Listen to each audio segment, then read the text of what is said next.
तक सत्संग में नहीं आते हैं, वेद मंत्रों को श्रवण नहीं करते हैं, उनकी अर्थों को नहीं सुनते हैं, तब तक हम और आप अनजाने पड़े हैं।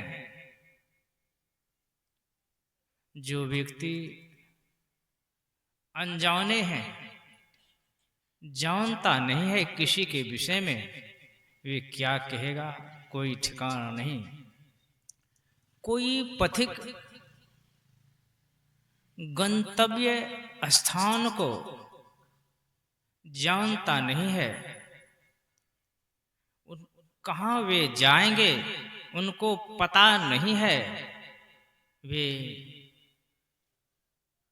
जाते रहेंगे, चलते रहेंगे, दिन बीतता जाएगा, उनकी उम्र सारी बीत जाएगी, वे चलता ही रहेगा, क्योंकि उनको गंतव्य स्थान का कहाँ जाना है पता ही नहीं है। उसी तरह से हम मनुष्य इस संसार में आए हैं, हमें करना क्या है?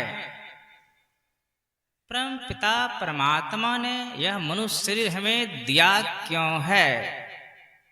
अगर इसका पता नहीं है तो हम और आप अनजाने बने हैं, और जो नहीं करने का है वही करते रहते हैं, जो करने का है वे करते नहीं हैं। हम और आप देखते हैं, संसार के लोगों को देखा जाता है, जिनकी घरों में उनकी पूर्वजों ने जैसा करता आया है, उनकी बच्चा वैसा करने लगता है। अगर उनके घरों में नित्य प्रतिदिन झूठ, चोरी, नशा, हिंसा, व्यभिचार करता हो तो बच्चा भी करता है, करेगा। जब बड़े गार्जियन घर में नशीली पदार्थ का सेवन करता है, बीड़ी हो, सिगरेट हो, दारू हो, शराब हो, अगर घर के गार्जियन करता है तो छुपके छुपके चोरी छिपी बच्चा भी करने लगता है, करता है। लेकिन उसी घर में अगर कोई गार्जियन, बुजुर्ग व्यक्ति, जवान व्यक्ति, बच्चे व्यक्ति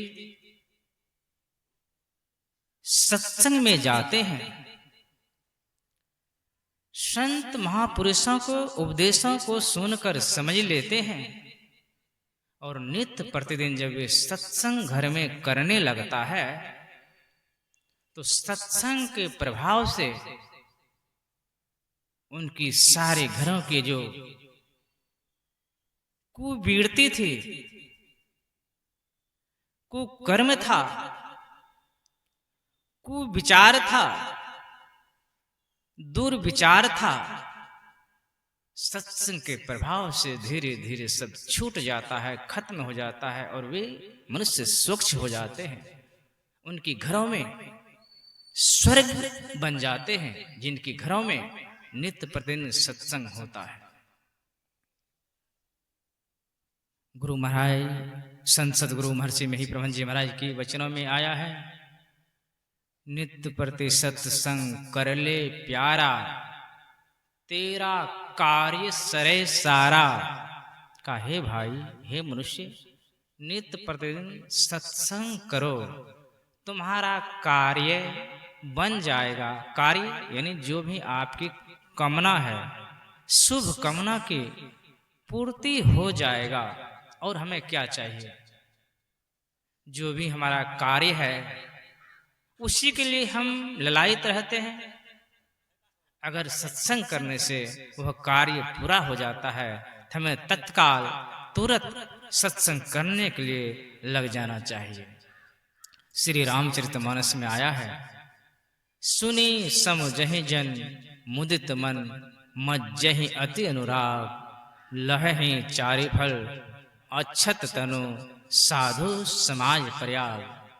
जो संत महापुरुषों के उपदेशों को आनंद मन से सुनकर समझ लेते हैं, समझकर सत्संग ध्यान करने लगता है, तो उनको चारों फलों की प्राप्ति होती है, अर्थ, धर्म, काम और मोक्ष।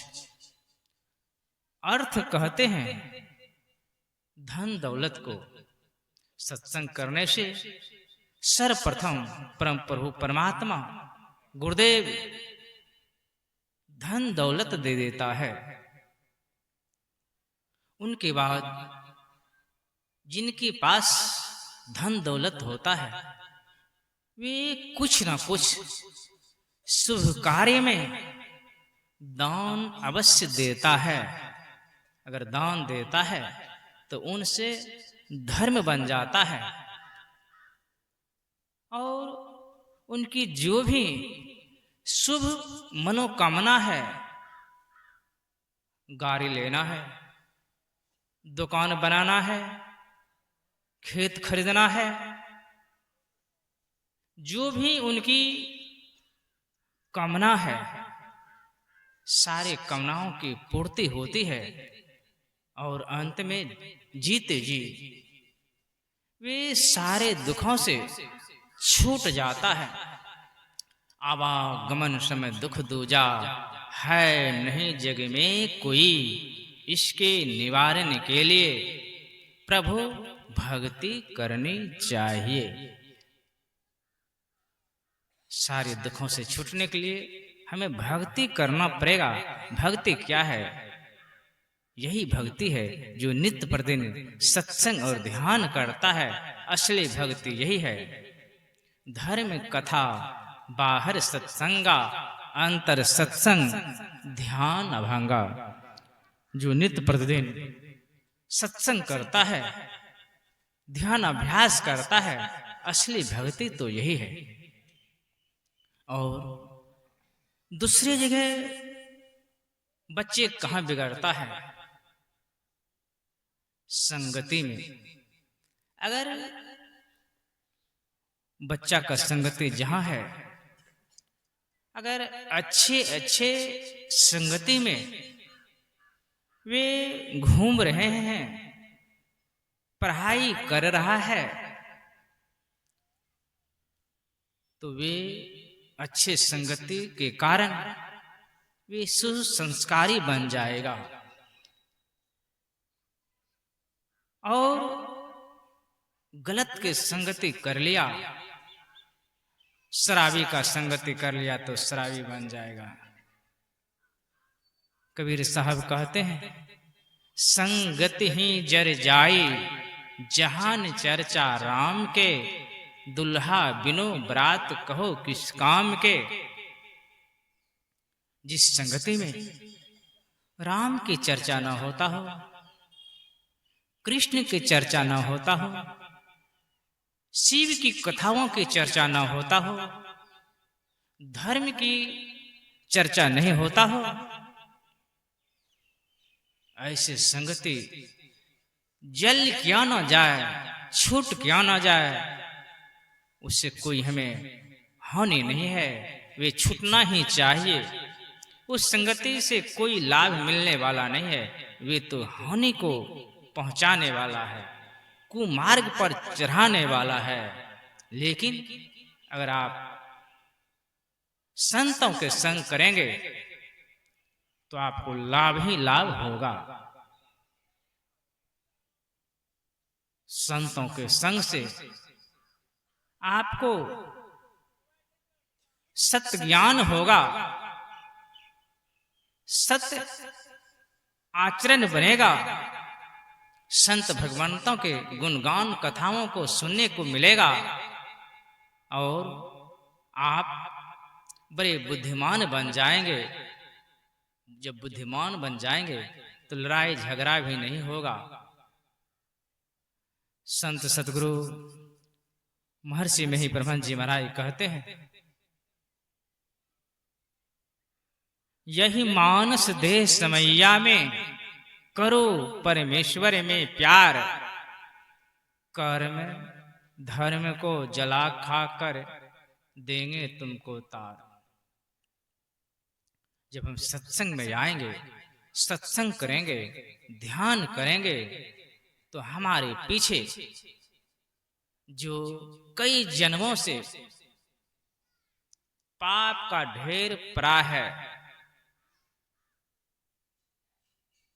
अनजाने में हम न जाने कितने गलतियां कर चुके हैं, वे पहाड़ के समान फैला हुआ ढेर है। जब हम सत्संग ध्यान करते हैं वे सब खत्म हो जाता है।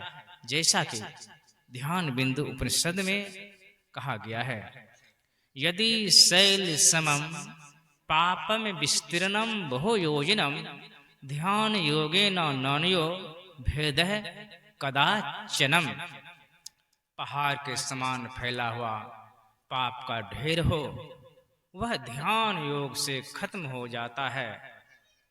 और इस संसार में ध्यान के अलावा कुछ नहीं है, कोई ऐसा साधन नहीं है जो कि पाप का ढेर खत्म हो जाए। वही ध्यान योग